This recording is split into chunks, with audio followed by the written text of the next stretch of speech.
PT Indah Kiat Pulp and Paper TBK atau INKP akan melunasi obligasi dan sukuk. Ya, kedua instrumen tersebut pemirsa akan jatuh tempo pada Oktober 2025. PT Indah Kiat Pulp and Paper TBK atau INKP akan melunasi obligasi dan sukuk yang akan jatuh tempo pada Oktober 2025.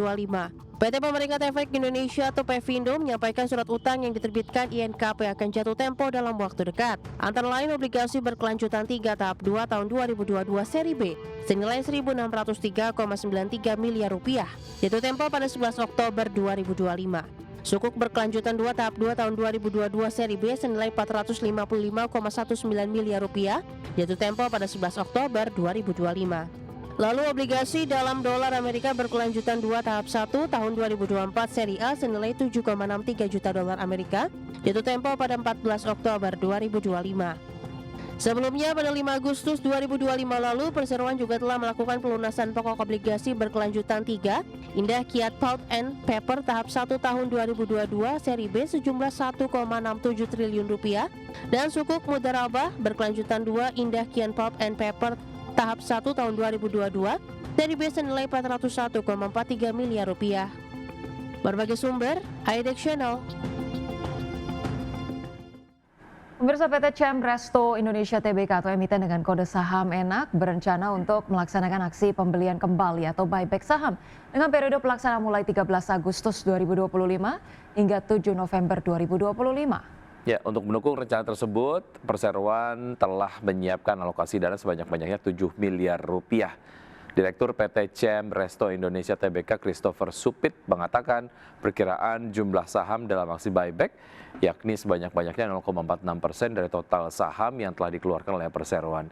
Manajemen memastikan bahwa buyback tidak akan mengakibatkan menurunnya pendapatan dan tidak akan berdampak pada pembiayaan karena hingga saat ini perseroan masih memiliki modal kerja dan arus kas yang memadai untuk kegiatan operasional. Lebih lanjut, pemilihan kembali saham diharapkan juga dapat memberikan fleksibilitas kepada perseroan untuk mengelola kebutuhan modal jangka panjang di mana saham treasury dapat dialihkan di masa mendatang dengan memperhatikan peraturan perundang-undangan yang berlaku.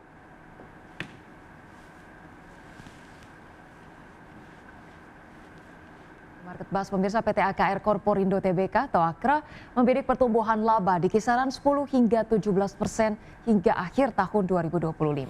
Ya, keyakinan ini juga ditopang dari perolehan kinerja yang apik selama semester 1 tahun 2025.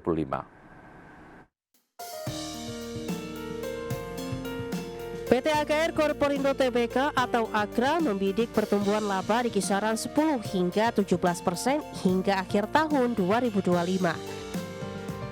Keyakinan ini juga ditopang dari perolehan kinerja yang positif selama semester 1 2025. Tercatat per Juni lalu, AKRA meraup laba bersih sebesar 1,32 triliun rupiah. Hasilnya naik 22,52% secara tahunan dari perolehan laba bersih periode yang sama tahun lalu sebesar 1,08 triliun rupiah.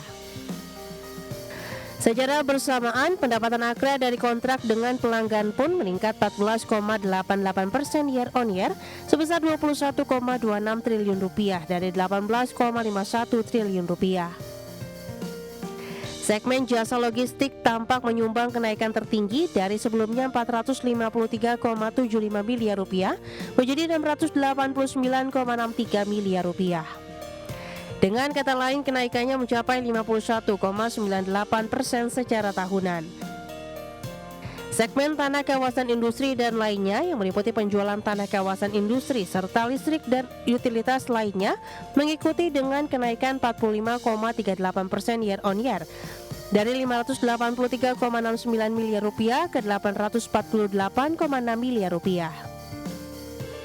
Lalu perdagangan dan distribusi BBM mengekor dengan pertumbuhan 13,52% year on year mencapai 19,48 triliun rupiah dari 17,16 triliun rupiah.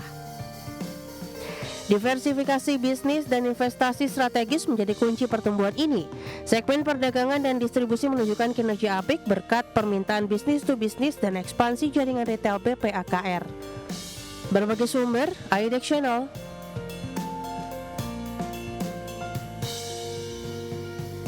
Pemirsa, J Trust Bank Golf Tournament 2025 dalam rangka memperingati 10 tahun J Trust Bank Indonesia akhirnya sukses digelar. Ya, selain ajang pertemuan para pelaku usaha, turnamen ini juga mampu meningkatkan jaringan para pengusaha nasional dalam mendukung pertumbuhan ekonomi secara bersama-sama.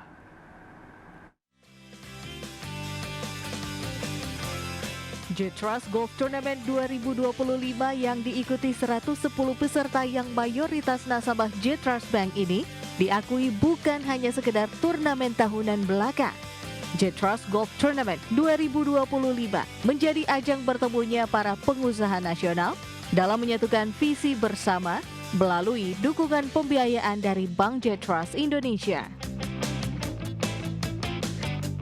CEO PT Energi Lautan Nusantara yang juga pemilik PT Rania Maharani Management, Ahmad Musyafak mengungkapkan, selain mempertemukan para pengusaha nasional melalui hobi yang sama, ajang ini juga mampu meningkatkan networking para pengusaha nasional.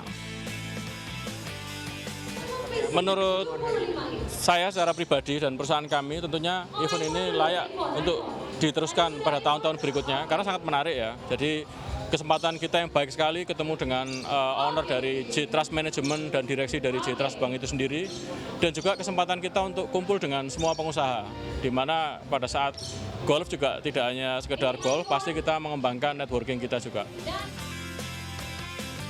Melalui dukungan Bank J Trust Indonesia, diharapkan para pengusaha dan Bank J Trust Indonesia mampu tumbuh bersama dalam mendukung industri dan perekonomian nasional. Dari Bogor, Jawa Barat, Ade Firmansyah, IDX Channel. Pemirsa, Presiden Amerika Serikat Donald Trump memperpanjang gencatan dagang dengan China selama dengan 90 hari hingga pertengahan November mendatang. Meski menunda pemberlakuan tarif, Trump tetap mengirim sinyal tekanan baru ke Beijing melalui unggahan di media sosial yang mendesak China untuk segera melipat gandakan pembelian kedelai dari Amerika Serikat.